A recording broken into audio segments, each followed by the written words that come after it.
Right, to help us dissect this issue is Yemen expert Peter Salisbury, an independent journalist and a Middle East analyst. Peter, thank you for joining us tonight. Thanks for having me. Peter, as we've heard in Owen's report, the Houthis are saying that in the next 24 hours, by tomorrow, they're going to take over if a deal which isn't mutually agreeable is reached. Firstly, tell us who they are. What do they want?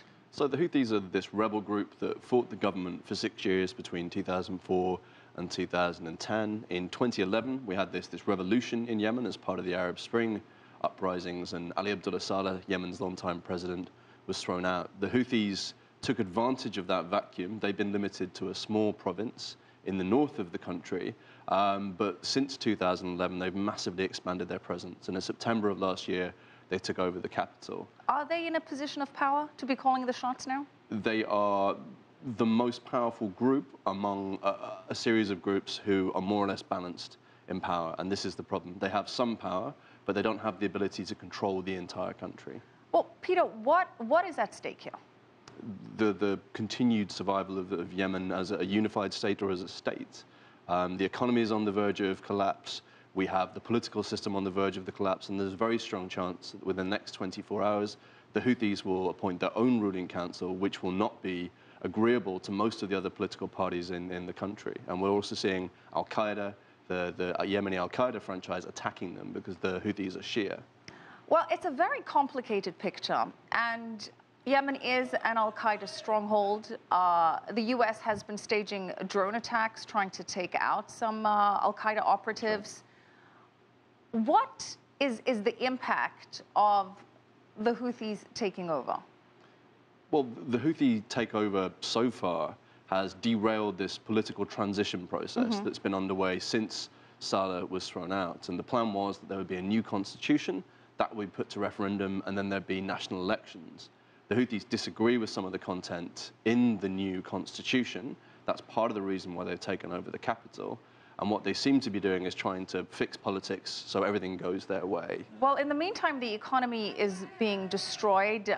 Though Yemen has been in a state of political turmoil since, at the very least, 2011. How has the economy been functioning at all? What is the economic model there at the moment? Well, the economy really hasn't functioned. Before 2011, Yemen relied on oil exports for around 60–70% of all state revenues. It also heavily subsidized the fuel that's sold in local markets. And what we've seen over the last 3–4 years from the government side is just massive budget deficits. But the problem is, to cut those deficits, the government needs to cut the fuel subsidy. But if you cut the fuel subsidy, you increase the price of living. And at this point, where we're seeing maybe 50–55% of the population living in abject poverty. So if you do that, you create further turmoil, you create further chaos. Well, the price of oil plummeting must only be making things worse.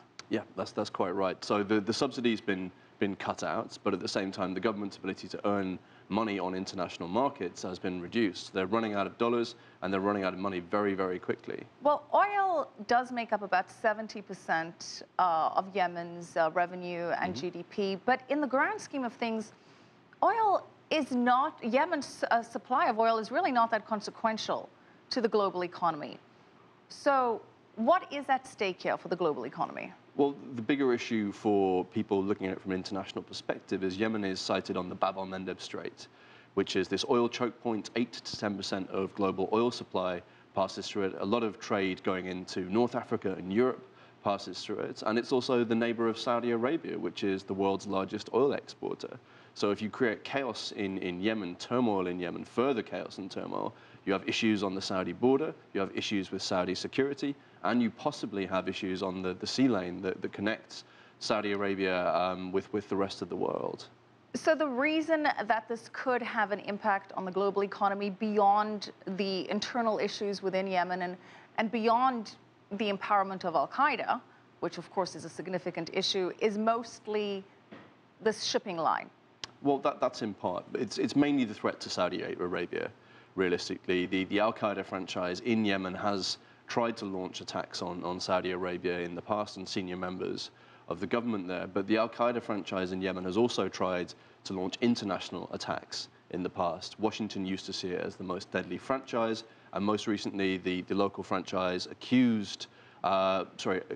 said that they had been behind the Charlie Hebdo attacks in Paris. Well, Peter, you mentioned Washington, and in September, President Obama said that Yemen is testimony to America's success in curtailing Islamic radicalism in the Middle East. Clearly, our president misspoke on that front. What has been the U.S.'s role in all of this? Well, the Americans, the U.S. have largely been focused on security, and they've been using drone strikes to target people that they say are high-level operatives within the local al-Qaeda franchise. And as you say, they've talked about a Yemen model for counter-terrorism, for security, but in reality, it's done very little to help counter the local al-Qaeda franchise, and they backed the government before the Houthis took over in various campaigns against al-Qaeda that really had little consequence on its ability to launch attacks and organize itself. So the model in Yemen of just trying to kill your way out of the problem clearly hasn't worked. All right, we're going to have to leave it there. Thank you so much, Peter Salisbury, independent journalist and Middle East analyst.